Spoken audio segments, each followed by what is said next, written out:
یہ بھی کہا جاتا ہے کہ اگر دریائے ستلج، دریائے راوی اور چناب کے اوپر ڈیم بنا دیے جائیں، پاکستان ڈیم بنا دے، تو انڈیا جو ہے یہ آبی جارحیت نہیں کر سکتا. اس بات میں کتنی صداقت ہے؟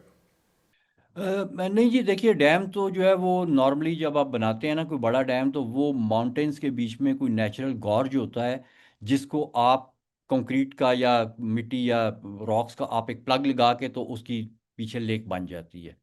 تو یہ جو تین دریائیں راوی اور بیاس تو خیر پاکستان کے بیچ میں نہیں آتا، لیکن راوی اور ستلج کا جو پارٹ پاکستان میں آتا ہے وہ پلینز میں ہے.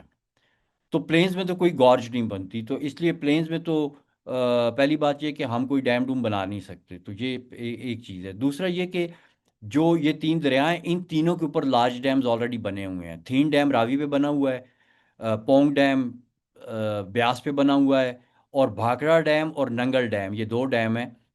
بھاکڑا بہت بڑا ڈیم ہے، تقریباً تربیلا کے برابر ہے. وہ ڈیم بہت زیادہ پانی سٹور کرتا ہے، وہ ستلج کے اوپر بنا ہوا ہے. اور یہ تینوں ڈیم انڈیا میں اور یہ پہاڑوں میں بنے ہوئے ہیں. تو ان تینوں دریاؤں کے اوپر ڈیم تو بنے ہوئے ہیں، اور بات وہی آ جاتی ہے کہ ڈیم ہونے کے باوجود سیلاب تو آ رہے ہیں ان تینوں دریاؤں میں، کیونکہ ڈیم کی تو میں نے آپ کو بتایا جو لمیٹیشنز ہیں. ہمارے جیلم کے اوپر ڈیم بنا ہوا ہے، لیکن 1992 میں بہت بڑا فلڈ آیا وہاں سے بھی. تو ڈیم فلڈز کو نہیں روک سکتے. جو فلڈ کو روکنے والے ڈیم ہوتے ہیں نا، ان کو ہمیشہ خالی رکھا جاتا ہے.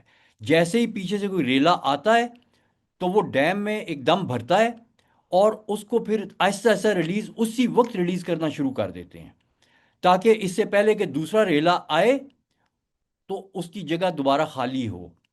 تو یہ تو سٹوریج ڈیمز ہیں یا ہائیڈرو پاور ڈیمز ہیں، یہ تو ان کانفلکٹ ہیں to be used as flood control dams.